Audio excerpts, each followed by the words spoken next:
Today's podcast is about who we are and what this is all about. To answer simply, we are, after 20 years of arduous study and work, the people our fathers needed, but we were too late to help them. This has been one of the driving forces behind our work and our lives. My father was diagnosed with depression because he wasn't thrilled with the political climate of communist China in the 80s.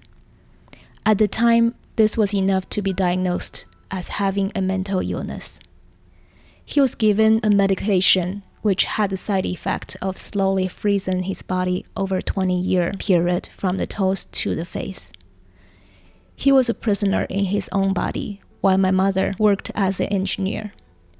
He stayed in bed all day, with only frustration and his thoughts while my mother worked. Meanwhile, in the US, my father had a brain injury that blossomed into what doctors called bipolar disorder. My parents got divorced soon after his violence spiraled out of control. I watched him get worse over time as new medications came onto the market, and I watched how they slowly destroyed him. From early childhood, I began to question the medications and a diagnosis that essentially means unbalanced. I already knew he was unbalanced because I lived in that surreal world. I didn't have a choice, and it made me gravitate toward balance and stability. I practiced martial arts and was particularly drawn to Zen stories and Taoist thought. I really wanted to learn the nature of balance because I saw firsthand the danger of living out of it. There was an entire philosophy in Taoism with meditation and martial arts springing from it. It was all based on finding order in chaos. It was through martial arts that I could find a sense of poise in a world that was ultimately tumultuous. My mom made sense of this chaos by going back to school and getting her PhD in psychology. As a result, she's developed programs which have helped many people with brain injuries. During her doctoral education, she married a Taiwanese man, and we lived in student family apartments. This was an apartment complex with a lot of Taiwanese people, surrounded by a larger Mexican ghetto. When I was 10, I was using Chinese medicine for common ailments and playing with Taiwanese kids. I was learning to swear and phrases for sports.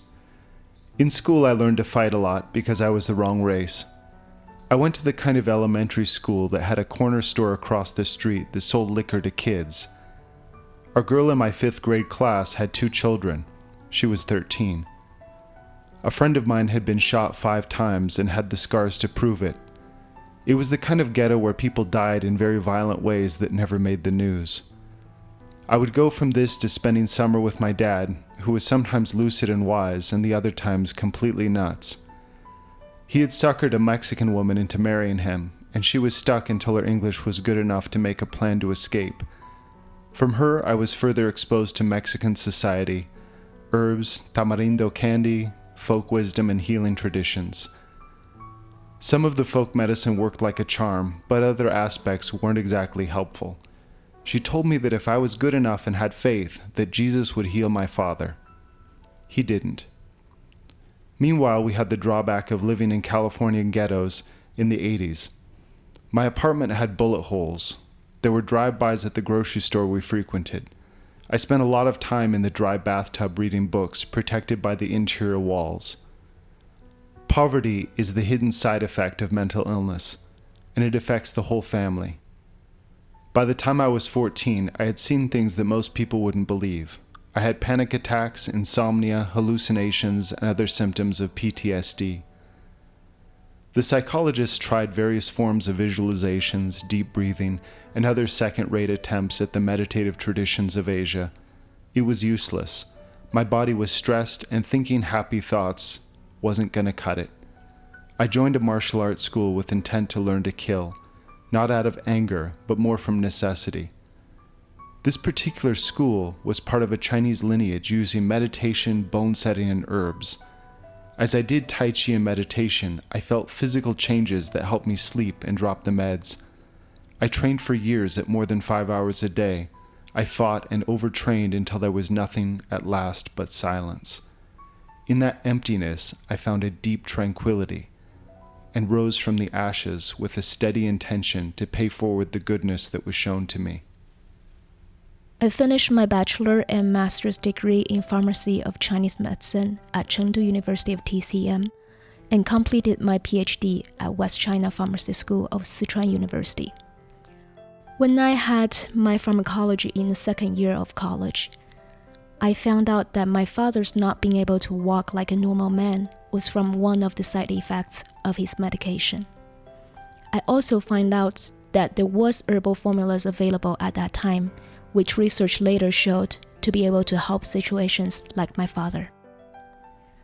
I worked in the hospitals, consulted for pharmaceutical companies, and spent 4 years day and night in the lab doing research on pharmacology and pharmaceutics of Chinese herbal formulas. I have published on evidence-based Chinese medicine and colon-targeting administration of Chinese medicine.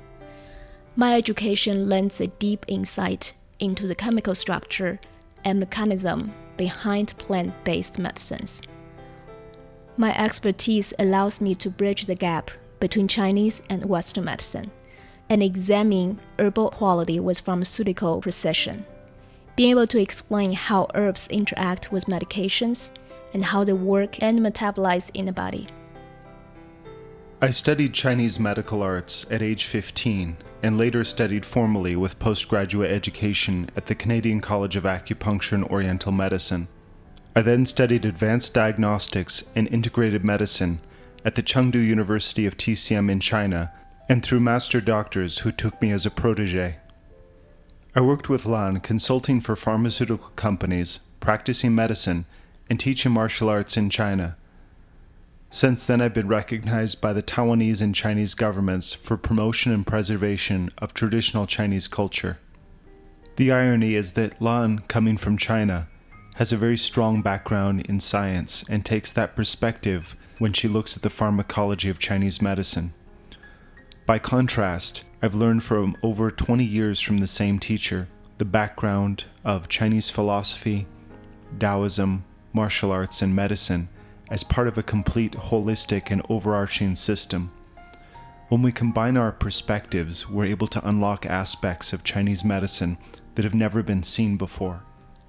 We now know that botanical medicine could have helped both of our fathers, but there was no bridge to the science. It didn't connect to them. As a result, it created a chain reaction that we would feel throughout our lives. The knowledge to help existed, but they didn't have the connection to it.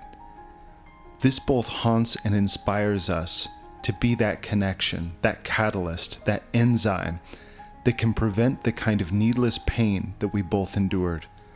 We aren't radio folks or good at drama. We are introverted, devoted to our craft, awkward with public praise. We are the last people you might think would be doing a podcast, but we owe it to our teachers and to you to do it anyway.